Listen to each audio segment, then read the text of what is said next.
मित्रों नमस्कार। आपका प्रोग्राम में बहुत बहुत स्वागत है। आज इस प्रोग्राम में हम बात कर रहे हैं धन आकर्षण के सिद्धांत की। और धन आकर्षण के सिद्धांत में आज विशेष इस प्रोग्राम में बात करेंगे कर्क राशि वाले व्यक्तियों के लिए धन की क्या स्थिति होती है और ऐसे कौन से योग होते हैं जो आपकी राशि में बन जाते हैं तो आपको धनाढ्य बना देते हैं, और ऐसे कौन से दोष होते हैं जिसके कारण आपको पैसे के लाले पड़ जाते हैं, और ऐसे क्या उपाय आप करें जिससे कि आप धनवान भी बने रहें, आपको नुकसान भी ना हो, आप पुण्यवान भी बने रहें। क्योंकि धन के आकर्षण में सबसे पहला सिद्धांत तो आपको याद रखना चाहिए, क्योंकि आपकी जो राशि है वह रानी राशि है। सिंह राशि राजा राशि होती है, चंद्र की राशि कर्क रानी राशि होती है, दोनों राजा रानी ग्रह भी हैं। आपको लक्ष्मी जी की आराधना से उत्तम फलों की प्राप्ति होती है, और लक्ष्मी चंचला मानी गई है, और चंचला लक्ष्मी का जो प्रभाव रहता है वो कर्क राशि वाले व्यक्तियों पर बहुत ही स्पष्ट रूप से दिखाई देता है। और कर्क राशि वाले व्यक्ति, जैसा आपने देखा होगा, कर्क लग्न हो, कर्क राशि हो, ऐसे व्यक्तियों को सफलता राजनीति में, जुए सट्टे शेयर में अधिक मिलती है। और ये लोग कभी टॉपर होते हैं, कभी नीचे होते हैं, कभी ऊपर कभी नीचे। ये बड़ी परिस्थिति कर्क राशि वाले व्यक्तियों के साथ हमेशा देखने को मिलती है। दूसरी राशियों में इतना उतार चढ़ाव नहीं आता है जितना कर्क राशियों में आता है।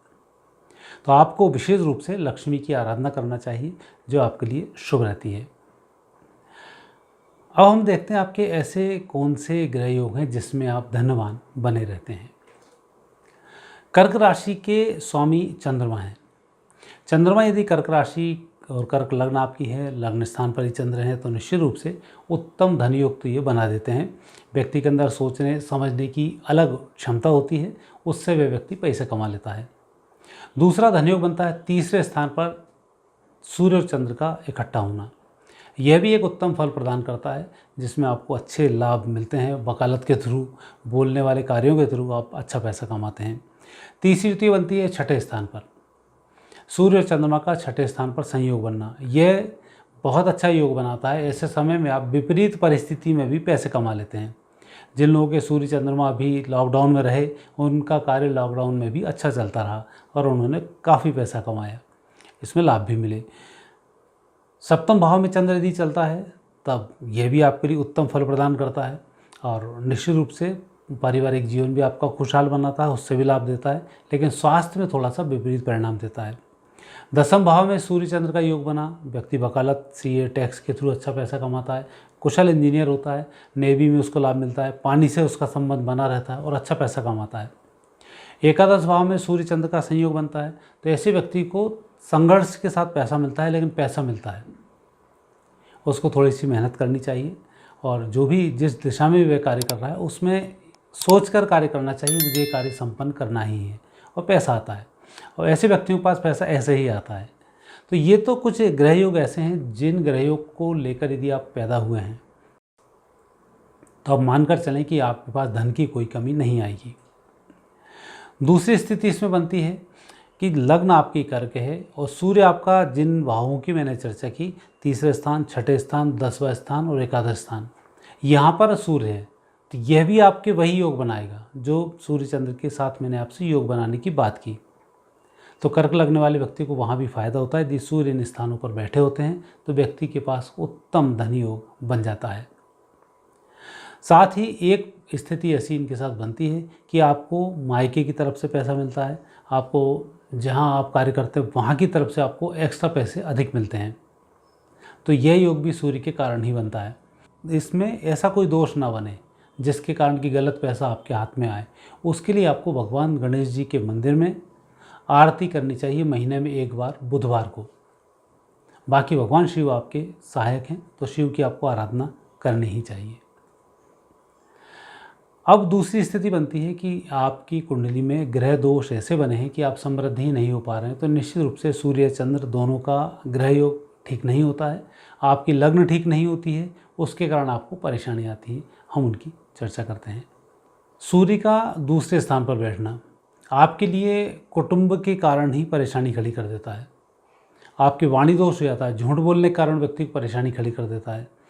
दूसरे स्थान पर यदि आपको सूर्य, तो आपको झूठ बोलने से बचना चाहिए, दूसरे व्यक्तियों को झूठ बोलकर पैसा लेने से बचना चाहिए। दूसरे स्थान पर जिसका सूर्य होता है वह व्यक्ति दूसरे व्यक्तियों से झूठ बोल बोल कर पैसा लेता है। तो कुछ समय आपकी बात चल जाती है, बाद में आप निहत्थे हो जाते हैं और हमेशा आपको तंगी का सामना करना पड़ता है। चौथे स्थान पर बैठा हुआ सूर्य, यह आपके पूर्व जन्मगत दोषों को दर्शाता है। माता के साथ विवाद को दर्शाता है, पत्नी के साथ पूर्व जन्म के विवाद को दर्शाता है और आपके सुख में कमी करता है। तो आप कितनी भी मेहनत करें समृद्ध नहीं हो पाते हैं। पंचम भाव में बैठा हुआ सूर्य, यह संकेत तो अच्छे देता है कि आपको कुछ लाभ मिलेंगे, लेकिन लाभ मिलते नहीं हैं। कई बार आपने देखा, आपको लगता है मेरा ये काम बन जाएगा पैसा आ जाएगा, बन जाएगा पैसा आ जाएगा, और मालूम पड़ा लास्ट मोमेंट पर जाके ख़त्म होता है। तो सूर्य का दोष बनता है, तो आप उसमें तरक्की नहीं कर पाते हैं। सप्तम भाव में बैठा हुआ सूर्य वैवाहिक जीवन को भी बिगाड़ता है, परेशानी खड़ी करता है। लेकिन सूर्य चंद्र यदि आपकी लग्न अलग है, सूर्य चंद्र सप्तम भाव में बैठे हुए हैं, तब आपको फल मिल जाता है। अष्टम भाव में बैठा हुआ सूर्य आपको कई भाषाओं का ज्ञान तो कराता है, लेकिन उनसे लाभ नहीं मिलने देता है, तो वहाँ भी आपको थोड़ा सा सावधान रहना चाहिए। भाग्य स्थान पर बैठा हुआ सूर्य आपके भाग्य में कमी लेकर आता है। आपके माध्यम से दूसरे लोगों को फ़ायदा होता है, लेकिन आपको उतना फ़ायदा नहीं हो पाता है, तो यहाँ भी आपको थोड़ा सा ध्यान रखना चाहिए। और द्वादश स्थान पर बैठा हुआ सूर्य स्वास्थ्य को लेकर, कोर्ट कचहरी को लेकर, शत्रुओं को लेकर परेशान करता है और आर्थिक रूप से समृद्ध नहीं होने देता है। तो यह नेगेटिव स्थिति है कि जहाँ आपका सूर्य रहेगा और आपको इसमें परेशानी आएगी। तो इनके भी उपाय होते हैं। जैसे द्वादश भाव में सूर्य बैठा हुआ है, आपको अनावश्यक रूप से शत्रुओं को नहीं बनाना चाहिए। वाणी पर आपको संयम रखना चाहिए ताकि आपके कोई शत्रु ना बने। भाग्य स्थान पर सूर्य है, आपको विशेष रूप से रविवार के दिन कुछ न कुछ दान करना चाहिए। दान से आपका भाग्य बढ़ता है और आपको लाभ मिलता है। हनुमान जी के मंदिर में जाकर परिक्रमा करें, उससे भी आपको लाभ मिलता है। तो ये आप अपने कार्यों के अनुसार, कर्मों के अनुसार इस सूर्य को सुधार सकते हैं और उसमें आपको लाभ की प्राप्ति होती है। अब इसमें एक स्थिति और बनती है कि हम साधनाएं कैसी करें उससे आपको लाभ मिले, क्योंकि कर्क राशि वाला व्यक्ति जिस तरफ मुड़ जाए, वो जो कार्य करना शुरू कर दे, वह कार्य सीधे सीधे नहीं करता है, लेकिन टेढ़े टेढ़े हर कार्य को करता है। कहेगा कुछ, करेगा कुछ। तो वहाँ पर आपकी साधनाएं आपको फलित होती हैं, पर उन साधनाओं में भगवान शंकर की साधना सबसे अधिक फलित होती है। रुद्राष्टकम के पाठ करना, किसी भी ज्योतिर्लिंग पर हर वर्ष जाना। वैसे महाकाल आप ज्योतिर्लिंग बनाए तो आपके लिए बहुत अच्छा है, उसमें आपको लाभ मिलता है।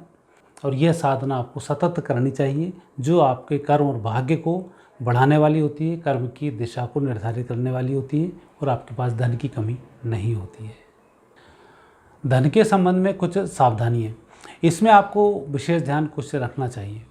कारण है, कर्क राशि वाले व्यक्ति एक तो सीधे सीधे काम नहीं करता है, तो नुकसान भी उससे बड़ा लंबा होता है।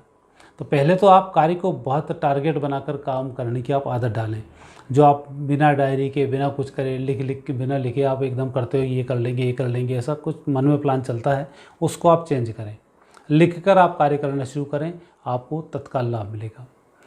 दूसरी स्थिति है, यदि चंद्र आपका कमज़ोर होता है, जैसे चंद्र की कमज़ोर की स्थिति दूसरे स्थान पर चंद्र है, बहुत ठीक नहीं है। चौथे स्थान पर चंद्र, बहुत ठीक नहीं आता है।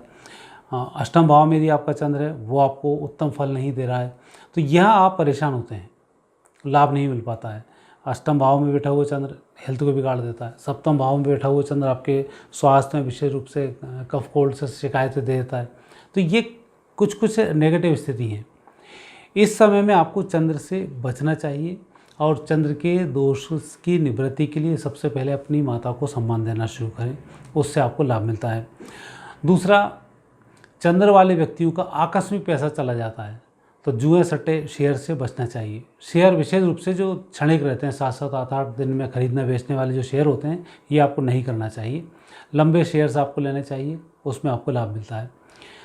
आकस्मिक कोई व्यक्ति आपको स्कीम बता दे कि ऐसा ऐसा होगा, और आजकल बहुत सारी स्कीम चलती हैं, कई सारी चेन चलती हैं, उनमें आपको कभी नहीं फंसना चाहिए, क्योंकि आप लोगों के संबंध तो आपके लोगों से बहुत होते हैं, पर इस तरीके की बातें करने से आपके संबंध बिगड़ जाते हैं। स्थायी कोई चीज़ हो, इंश्योरेंस है या कोई और चीज़ समझा रहे हो, वहाँ तो आप सफल होते हैं, पर ये चेन टाइप की जो व्यवसाय चलते हैं, इनमें आपको कभी नहीं जाना चाहिए, इसमें लंबा ही आपको नुकसान होगा। और भाग्य को जागृत करने के लिए भगवान शिव से बड़ा आपके लिए कोई साधन नहीं है, उनकी सदैव आराधना करनी चाहिए। और जो आप तिजोरी रखें यह पूर्व दिशा की तरफ मुँह करके रखें, जिसमें आपकी आवक अच्छी बनी रहती है। तो मित्रों, यह प्रोग्राम आपको कैसा लगा आप हमें सूचित अवश्य करें, और साथ ही इस प्रोग्राम को सब्सक्राइब करना ना भूलें। बेल आइकॉन भी प्रेस करें, हमारे नोटिफिकेशन आप तक तत्काल पहुंच सके। नमस्कार।